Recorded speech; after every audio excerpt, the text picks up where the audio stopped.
네, 여러분 안녕하세요. 풍성한 삶의 기초 12번째 만남 그리스도를 기다리기 1장 그리스도 안에 있는 풍성한 삶의 청사진에 대해서 나누겠습니다.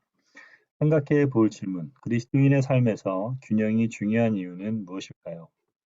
졸업식을 영어로 commencement ceremony라고 합니다. commencement는 시작이라는 단어이니 직역하면 시작식이라 할 수 있습니다. 졸업은 새로운 시작입니다. 우리는 이제 풍성한 삶의 기초의 마지막 만남에 이르렀습니다.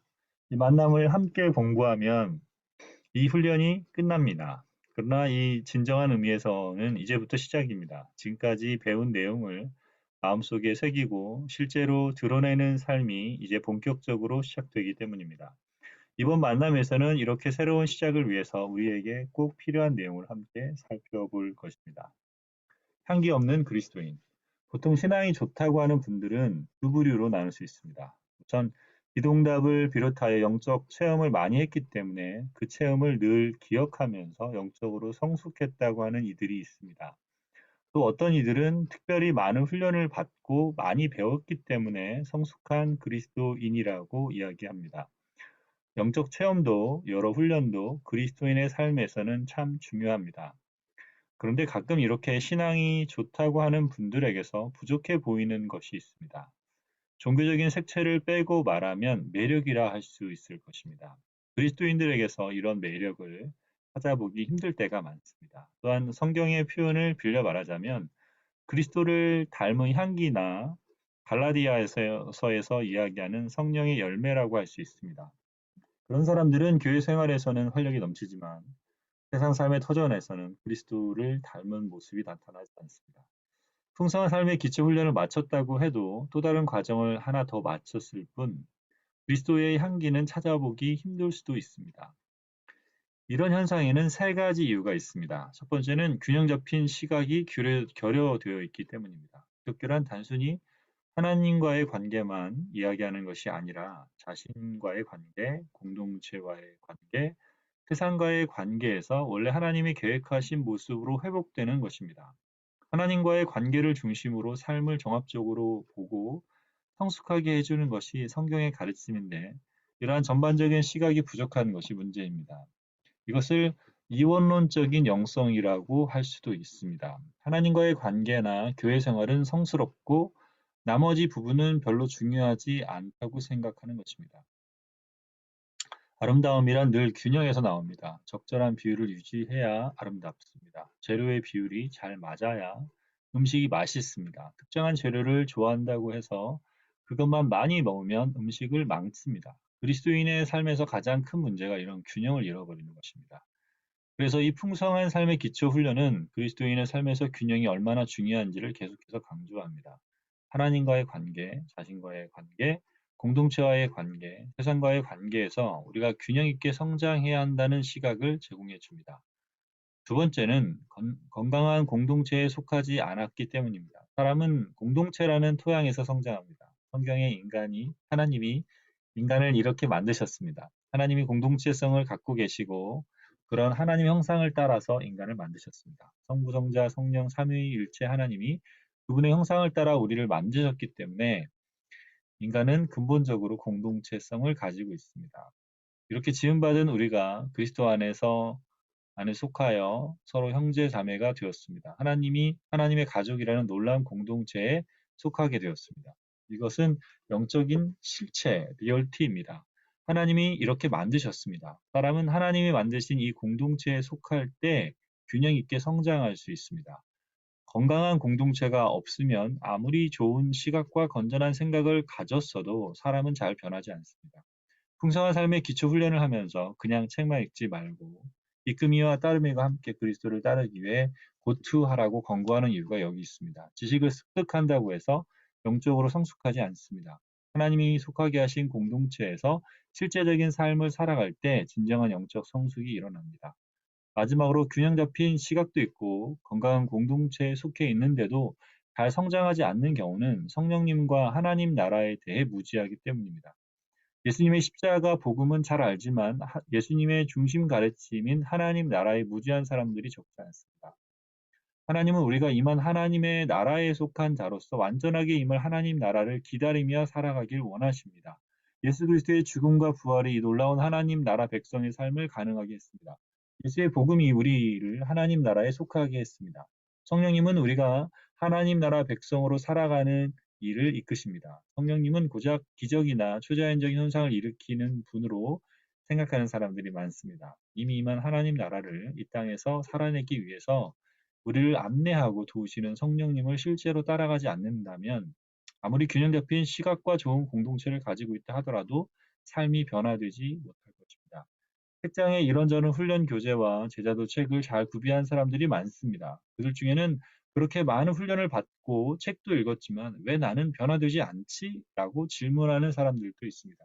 우리도 그 다양한 훈련 교재와 도서 목록에 풍성한 삶의 기초를 한 번 더 추가하는 데서 그칠 수 있습니다. 그러나 우리가 그리스도 안에서 누리는 풍성한 삶을 진정으로 원한다면 하나님 나라 백성으로 성장하는 삶을 시작하려고 한다면 앞에서 언급한 세 요소를 마지막으로 우리 마음속에 담을 필요가 있습니다. 제대로 마무리하면 제대로 시작할 수 있습니다. 그리스도 안에 있는 풍성한 삶. 풍성한 삶의 기초 훈련을 하면서 우리는 그리스도 안에서 균형이 있게 성장하는 삶을 끊임없이 강조했습니다. 우리가 이런 훈련을 할 수 있는 이유는 하나님 나라 복음을 우리가 받아들였기 때문이라는 사실도 다시 한번 강조해야 할 것 같습니다. 우리 자신이 주인이 되어 죄 가운데 살았기에 하나님과의 관계가 깨졌고 이로 말미암아 자신과의 관계, 사람들과의 관계, 세상과의 관계도 깨어져 있었습니다. 이러한 우리를 하나님이 긍휼히 여기셔서 예수 그리스도의 죽으심을 통해 우리 죄를 사해 주시고 하나님의 자녀로 삼으셨습니다. 우리는 죄를 회개하고 주님의 대속적인 죽음을 받아들임으로써 하나님과의 관계를 회복합니다. 그리스도 안에 다시 속하게 되었습니다. 하나님 나라의 백성이 되었습니다. 그래서 우리는 그리스도 안에서 이루어진 놀라운 영적 사실들을 믿음으로 받아들이면서 이 깨어진 관계들 속에서 점진적으로 성장해 갈 수 있게 되었습니다. 이 모든 것을 가능케 한 원초적이고 근본적인 은혜가 바로 하나님 나라 복음입니다. 우리가 지금까지 배운 내용을 전체적으로 훑어봅시다. 그때 첫 번째, 두 번째 만남에서는 예수님이 나의 주인이시라는 의미, 예수님을 영접한다는 의미가 무엇인지를 살펴보았습니다. 그리고 나서 그리스도 안에서 이루어진 일을 이야기했습니다. 아마 이 훈련 과정에서 가장 많이 반복된 어구가 그리스도 안에서 이루어진 일, 그리스도 안에서일 것입니다. 이 어구는 성경에서 사도 바울이 많이 사용했습니다. 학자들에 따라 약간 다르긴 하지만 사도 바울이 이 표현이 바울 서신에는 이 표현이 164회 나온다고 합니다. 사도 바울은 그리스도 안에서라는 말을 반복해서 사용합니다. 그리스도 안에서 이루어진 일이 무엇인지 온전히 아는 것이 중요하기 때문입니다. 이 훈련에서는 그리스도 안에서 이루어진 일을 세 가지로 표현했습니다. 우리가 그리스도 안에서 받아들여졌다는 것, 그리스도 예수 안에서 우리가 특별한 존재라는 것, 그리스도 예수 안에서 우리가 하나님의 새로운 공동체에 속했다는 그것입니다.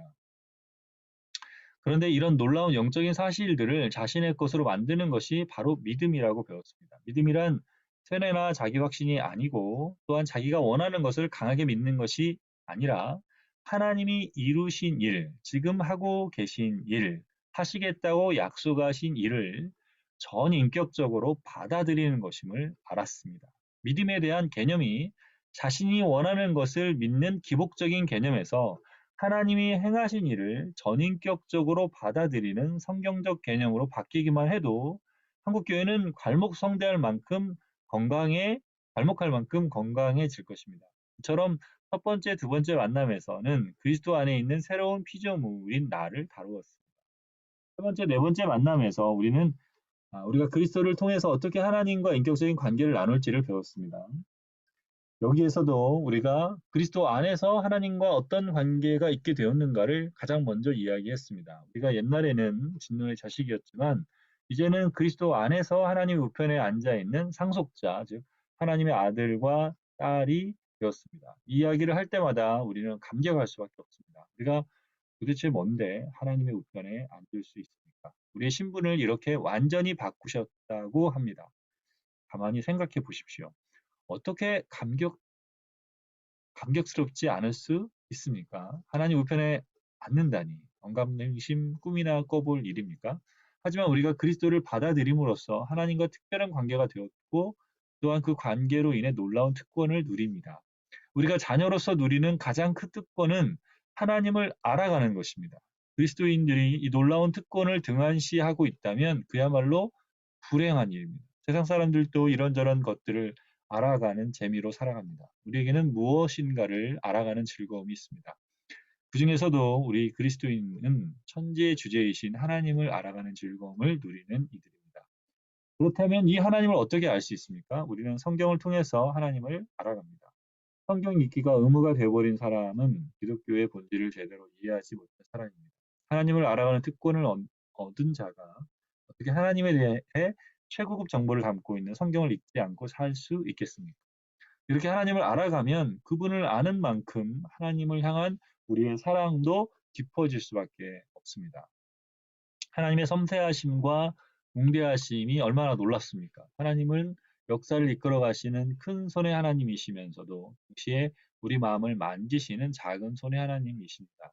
하나님을 알면 하나님을 사랑하게 됩니다. 그 사랑을 표현할 수밖에 없습니다. 그뿐인가요? 하나님은 우리를 오래 참아주십니다. 우리는 늘 부족하고 하나님 앞에서 잘 못 살고 충성되지 못한데도 하나님은 우리를 용납하시고 기다리시고 받아주시고 격려하시며 새 힘을 주십니다. 그렇다고 해서 계속 엉망인 채로 살도록 내버려 두지 않으시고 서서히 우리를 교정해 주십니다. 이런 하나님을 우리가 어떻게 사랑하지 않을 수 있습니까? 이렇게 하나님을 사랑하기 때문에 우리는 그분께 예배를 드리고 우리 속에 있는 것을 그분 앞에 토해 놓습니다. 이 모두가 다 특권입니다.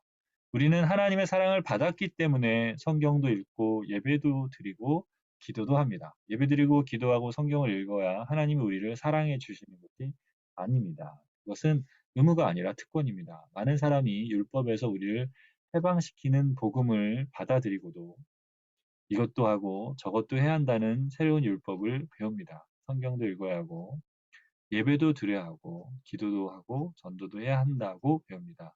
이 모두가 그리스도인들이 누리는 특권인데 그것을 의무로 배웁니다. 안타까운 일입니다. 다시 한번 강조하지만 기독교는 이것저것을 하라는 종교가 아니라 이미 주님께서 모든 것을 이루셨음을 믿고 그의 근거에서 살아가는 종교입니다. 그래서 하나님과의 관계에서 가장 중요한 키워드는 하나님을 알아가고 사랑하는 특권을 누리는 것입니다. 다섯 번째, 여섯 번째 만남에서는 그런 하나님의 사랑을 받고 누리게 된 우리 자신에 대해 이야기를 했습니다. 우리는 우리 자신을 진정으로 사랑할 수 있는 존재가 되었습니다. 그리스도 안에서 완전히 새로운 존재가 되었기 때문입니다.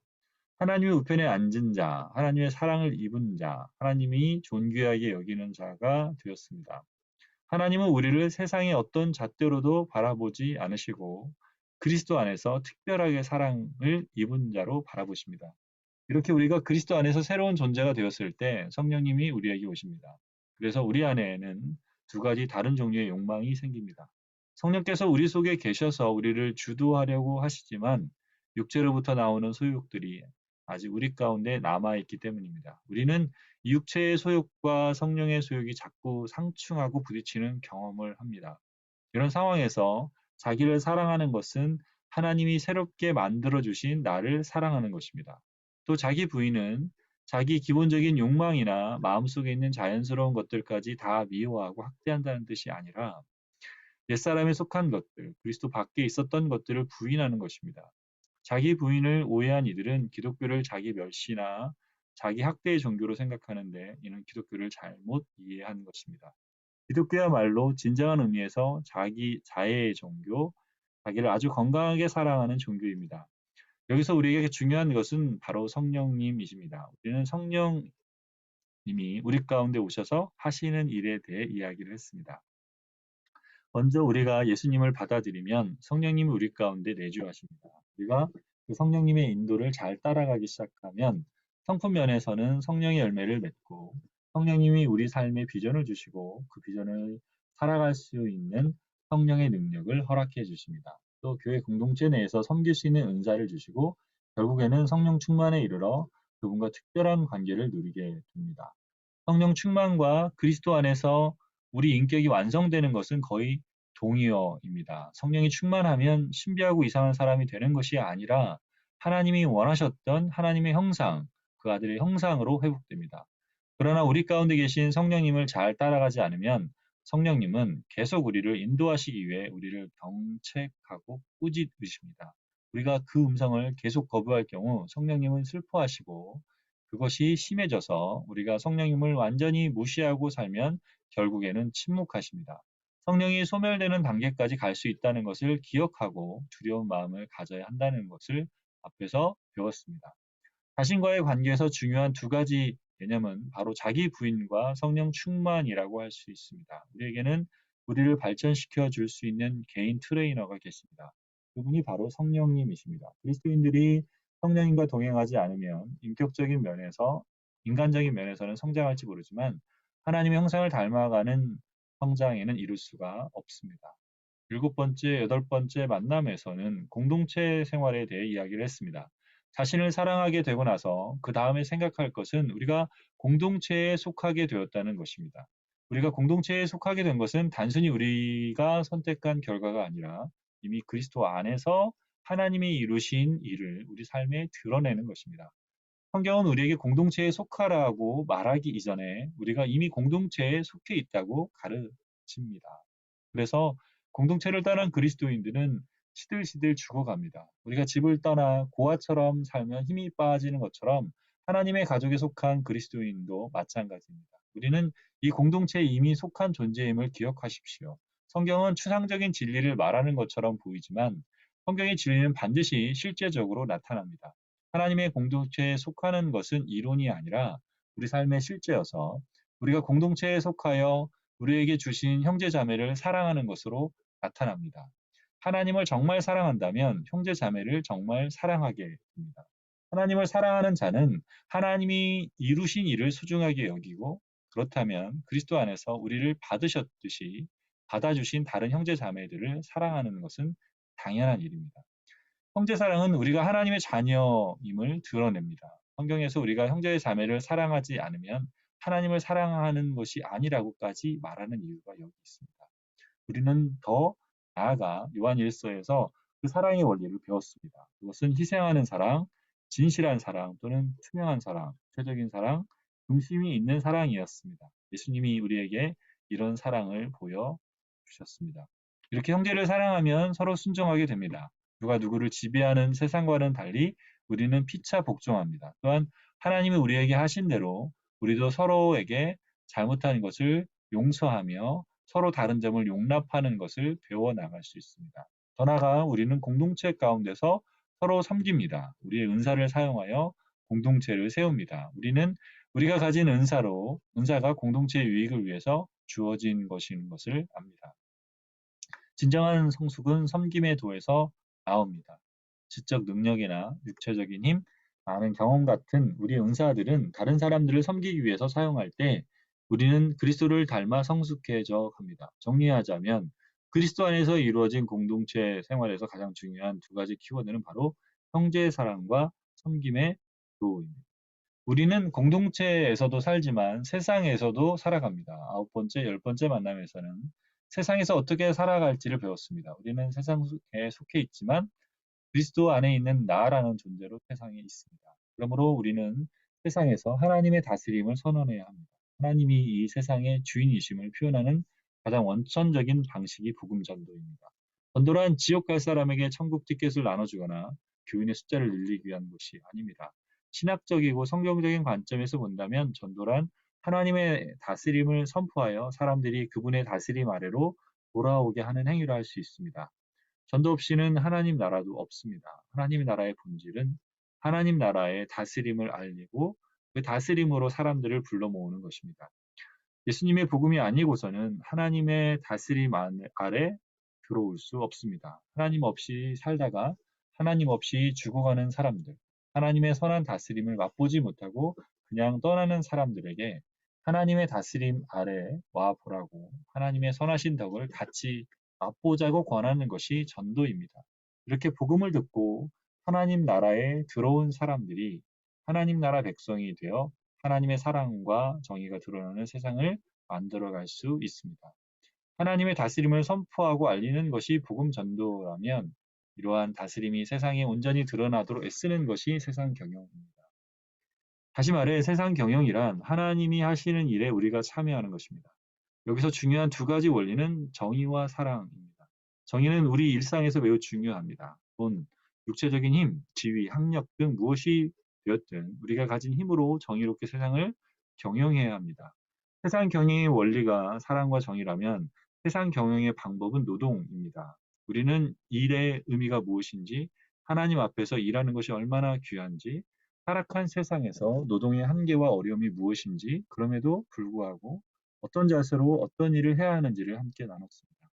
우리의 노동은 하나님 나라가 임하고 난 이후에도 성화된 모습으로 지속될 것입니다. 우리는 노동을 통해 세상에서 하나님의 영광을 드러내고 그분의 살아계심을 세상 사람들에게 보여주기 원합니다. 이렇듯 세상과의 관계에서 중요한 두 가지 키워드는 복음 전도와 세상 경영입니다. 11번째 만남에서는 이 모든 것을 통해서 우리가 궁극적으로 얻으려는 것은 예수님을 닮는 것, 그분의 형상에까지 이르는 것, 하나님이 온전하신 것처럼 우리도 이 땅에서 온전케 되는 것임을 확인했습니다. 이렇게 되기 위해서 가장 중요한 열쇠가 바로 믿음입니다. 하나님이 하신 일을 믿음으로 받아들이면 그 믿음은 행동으로 나타날 수밖에 없고 이렇게 우리의 인격과 삶을 바꾸는 일들이 나타나기 시작합니다. 청사진을 갖는 것은 매우 중요합니다. 이 훈련을 하면서 그리스도 안에 있는 새로운 피조물로서 성숙해지고 싶은 모습을 마음속에 그려보십시오. 이 청사진을 가지고 그리스도에 이르기까지 자라가는 꿈을 꾸어봅시다. 묵상 질문 1. 그리스도의 향기를 품은 그리스도인, 예수를 닮은 성도가 되기 위해서 꼭 필요한 세 가지는 무엇입니까? 2. 균형 잡힌 그리스도인의 삶이란 어떤 것입니까? 풍성한 삶의 기초에서 이야기하는 각 영역에서 믿음이 중요한 역할을 하는 이유는 무엇입니까?